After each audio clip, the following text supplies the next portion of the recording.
Welcome to the Mindset Architect Podcast, where it's all about creating the life you want, the business you want, and making a real difference.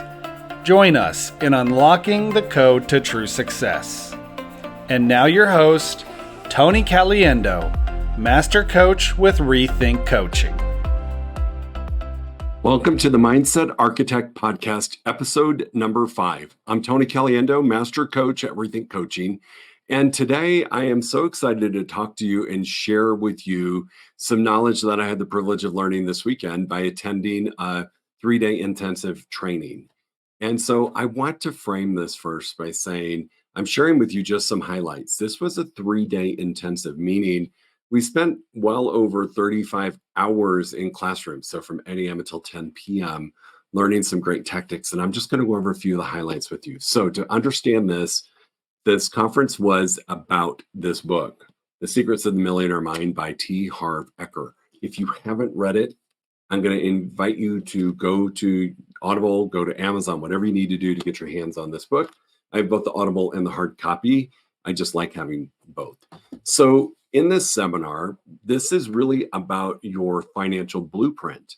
And, I don't know the last time somebody just asked me that question, and I'm going to ask you, are you familiar with and comfortable with your financial blueprint?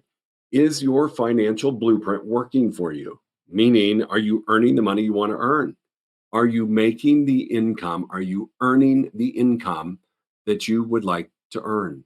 And if you're not, chances are it's because of the blueprint that we have that's been programmed over time. It could be from our parents, it could be from aunts and uncles, it could be friends, schools, media, it could be from a lot of different sources. But the question is, if you're not where you would like to be financially, you should go visit your financial blueprint because it's not supporting you on the path to earning the income that you would like to earn. It's really that simple. So we had a guest speaker, and then we had actually Harv speak to us as well. And one of the guest speakers shared something that I think is really important for you when you're looking at everything around your financial blueprint. We're just going to talk about 2 big sections today, is the types of relationships you have matter. Okay. And I say this with a lot of love and compassion, but your network is your net worth. I'm going to say that again, and I want you to think about it. Your network is your net worth. We've talked about this before. You become the sum of the 5 people you spend the most amount of time with. Now, I'm going to be honest with you. I have friends that make substantially less than I do, and I have friends that make substantially more than I do.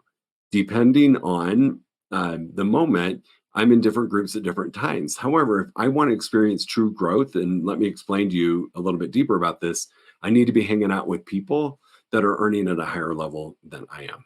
It's just how it works. So your network is your net worth. Who do you know? It's not just the 5 people, but who do you know in your network? And so this gentleman was talking about 5 types of relationships that drive everything. The lowest level energetically relationship that we have is a relationship with someone or someones that live in the past. What do they call it? The high school hero, right? Gosh, remember when. They're not moving forward. It's all about what they used to do or what they did. Okay, nothing wrong with that. We can all have a lot of laughs with some of our friends that have known us for a long time, but it's not where we stay for the entire conversation. The second type of relationship that's just a smidge higher, but still really low vibrationally and energetically is the friend or the people that you spend time with that spend time talking about other people, also known as gossiping. When you spend a lot of your time and energy talking about somebody else, you know that they should be doing something different. They should be working harder. They should be doing this. They should be doing that. Spending your time talking about other people is a very low energetic level type of relationship. The third, which we're moving up energetically, we're moving up to more significance. The third type of relationship that you need to look at is who is in your world that is a great idea person. Now, I didn't say they execute. They're just a great idea person. They tend to have amazing ideas, get super excited and share those ideas. And then before you know it, they've thought of another great idea and they're moved on to that new great idea. and they're not really gaining traction. They're just full of ideas. Okay. That's higher vibrational level than people who talk about the past or people that talk about people. The next level, though, is where things start to change. So you go from hanging out with people who just have great ideas to hanging out with people who actually execute, who actually take the time to execute their great ideas. And this is where some amazing learning can happen. So I want to park here for just a minute and I want you to think about this. We tend to have people in our life who are performing at a higher level than us, that are executing those great ideas or executing their systems and their models, right? What can happen though, which is where it gets a little dangerous, is we focus on modeling the person, not what they're executing, not their systems, not their structure, right? We want to be this person. And in that moment, you lose you lose who you are. Don't do that.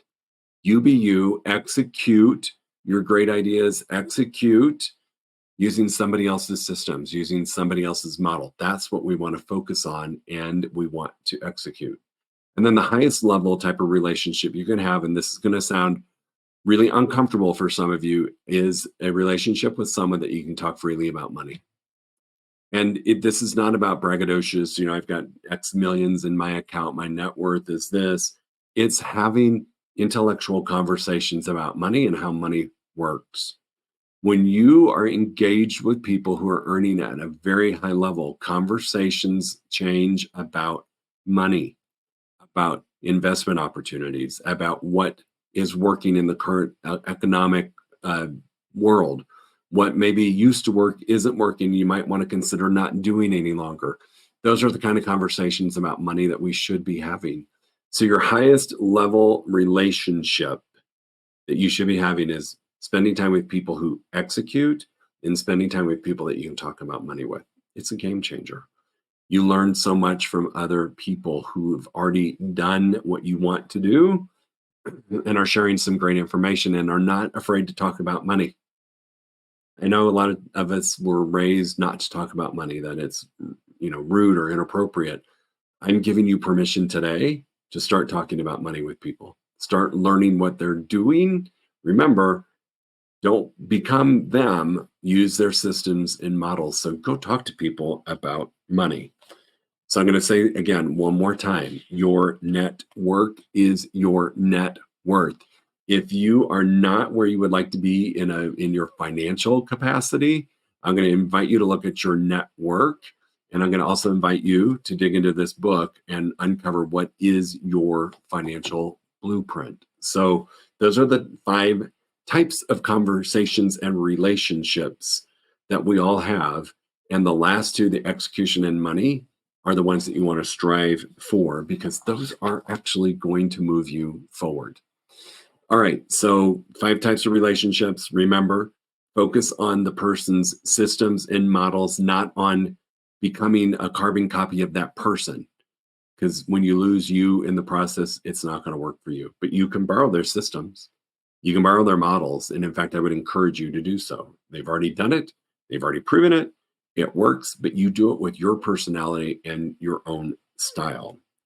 The next thing I want to share with you was the 7 steps that Harv talks about to move towards your financial freedom. Okay. And I think it's safe to say that any of us who are working, or any of us who are entrepreneur spirits, so again, we coach a lot of real estate agents and a lot of entrepreneurs, I think it's safe to say that we all strive for business freedom. All right. And what business freedom is the fact that I choose to work because I want to, not because I have to. There's a big difference, right? If I didn't go to work tomorrow, it would be okay. However, I love what I do at such a high level. I'm choosing to do it because I really want to do it. I'm enjoying it, right? That is true business freedom. The other freedom that we strive for as entrepreneurs is financial freedom. And that is the ability to basically do what you want to do, when you want to do it, and with who you want to do it. That's really a cool place to be, to not have to say no to something. If there's something you want to do that you've got the financial freedom to go do it when you want to do it and with who you want to do it. And here's the cool thing about financial freedom. Remember, we strive to have conversations with people that are performing at or above us, right? But there's also people in our lives that aren't performing at the same level or do not have the same financial resources. Part of financial freedom is to be able to maybe, I don't know, take that person with you on a great vacation, to do what you want with who you want when you want. So you could do some awesome things for other people when you achieve your financial freedom. And the last freedom that we strive for is soul freedom. It's experiencing joy and happiness and really experiencing life like you've never experienced it before. It's pretty incredible. So Harv talks about this in his book, and I'm going to talk about the 7 steps that he talks about to moving towards that financial freedom, that business freedom, that soul freedom. Step number 1, he talks about choose supportive beliefs. And I love this. For those of you who know me, I do a lot of work on mindset. In fact, episode number 1, which I will refer to probably forever, talks about a model that addresses our thoughts, which create our feelings, which create our actions and give us our results. It's the same thing about beliefs. Choose supportive beliefs. Your beliefs are really the software of your life. And so if you are not moving towards financial freedom, business freedom, and soul freedom, if your financial blueprint is not serving you in the way that you hoped it would, you may have to re-choose your beliefs. Just like we talked about in podcast number 1, you can reprogram your thoughts to impact your results. You can choose to re-choose your beliefs, reprogram the beliefs that you have. What I love about this, right, when we choose supportive beliefs, it's really important for you to understand something. Your energy precedes you in everything you do. My energy preceded me before I hit the record button on this podcast. Your energy precedes you in everything you do. So listen up, real estate agents. If it is time to call people from your database and you do not want to do it and you have a belief that nobody wants to hear from you and nobody's going to answer, that energy is going to precede you before you pick up the phone to make that first call, send that first text, email, whatever it is. Your energy precedes you. So choose supportive beliefs that put you in a space of great energy and allows you to have the beliefs that you would like to have. Step number 2 is really simple. Understand money. Just have an understanding about how money works, a basic understanding. So many of us avoid it because we don't understand it. This is part of that network, right? Who could you meet that could help you have a better understanding and learn about money? This is where little things make a big difference, right? We don't make money, we earn money. Having some beliefs and understanding how money works is really important. So that's step number 2. Step number 3, determine what the problem is that you solve for people. It's really very simple. However, this is the step that you need to take to move you forward towards your financial business and soul freedom, is determine what problem you solve for people. It seems super easy, right? But I think until we sit down and think about it, we don't realize that we're all problem solvers. As a coach, I'm a problem solver. As a real estate agent, you're a problem solver.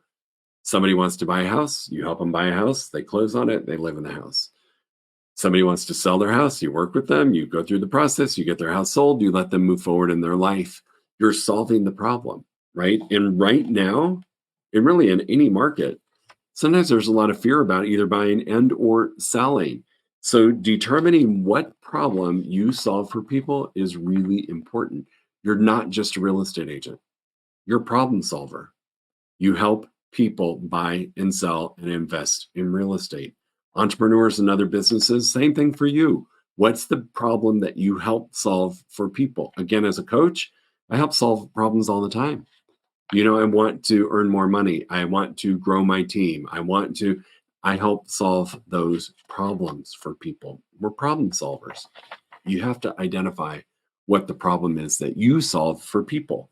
Step number 4, and I'm sorry, back to step number 3. The problem you solve, determine what it's going to be, and then over deliver. So don't just be the agent who puts a sign in the yard, puts in an MLS, and prays that somebody's going to bring a buyer. Really over deliver what you do in step number 3 in determining what the problem is that you solve. Step number 4 is articulate the problem that you solve. Be specific. How teach people how it might pertain to them. So when you're working with buyers and sellers, what you want to articulate is why this person should either buy a home or sell a home, and why they should do that activity with you. Articulate the problem that you solve in a way that is convincing. And one way that we do this is through focusing on the pain that the person is experiencing until the problem is solved. So I want to sell my house, right? And I am taking in all of the data that I'm hearing on the news, and I'm uncertain if I should sell my house right now or even if my house will sell. So if we want to articulate the problem we solve, you want to state the problem and what you can do to fix it. So very simple thing. If you've got fears about selling your house in today's market, we can help you. I spoke to the pain, right? For some of the clients that I work with that coach weight loss clients, if you're embarrassed about your weight, we can help you. Articulate what the problem is, identify the pain that your target client is experiencing, and provide the solution. This is why they should do it and why they would want to do it with you. Step number 5, be unique and different. We talked a little bit about this when we talked about execution, and we talked about, talking about money.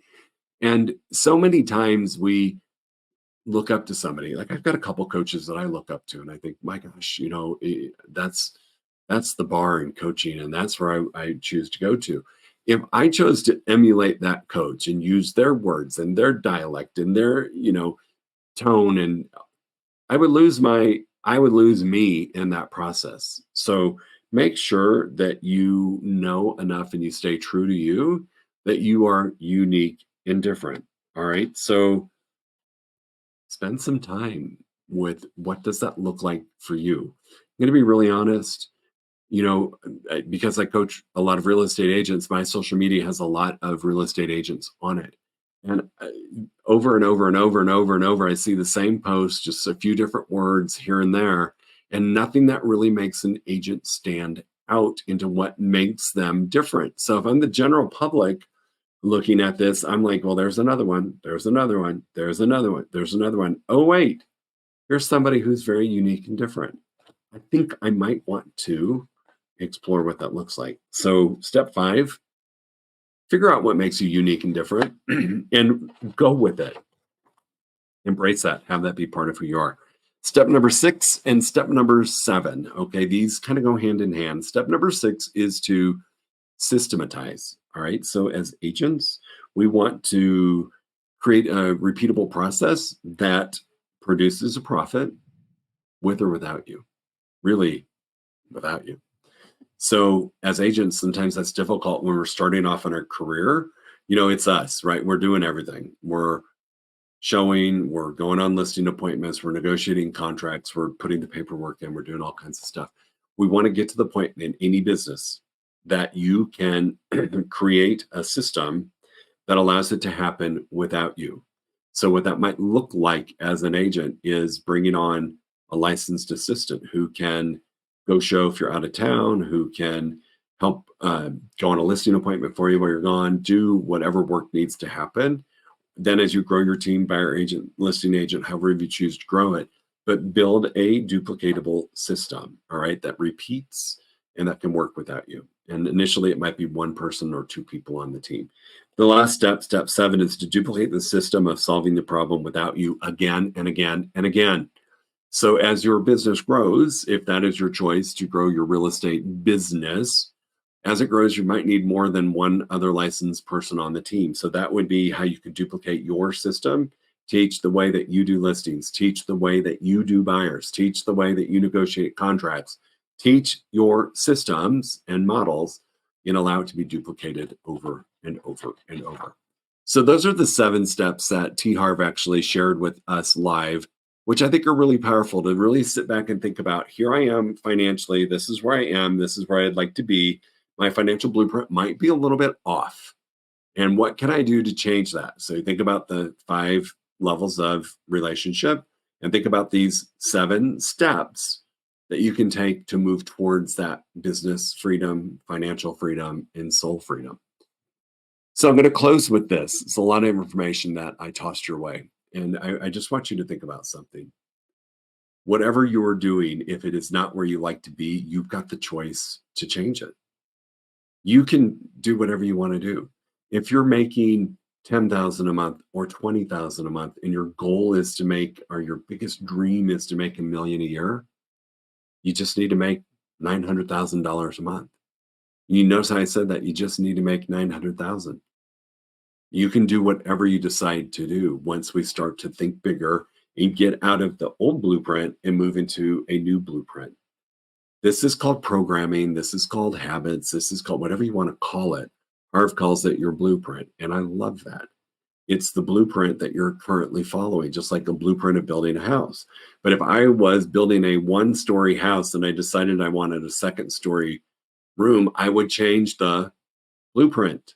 It's the same thing that you can do in your life, in your business. You can change the blueprint.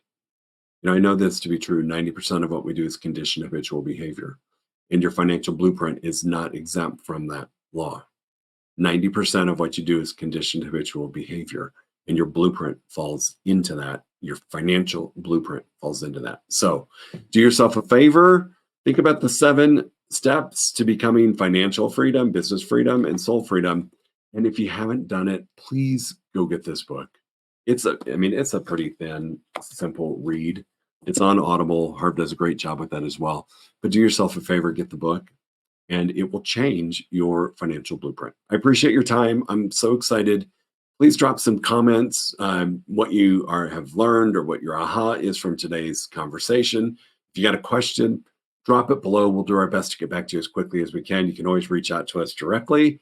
And until next week, go make it a great week, and we'll talk to you soon.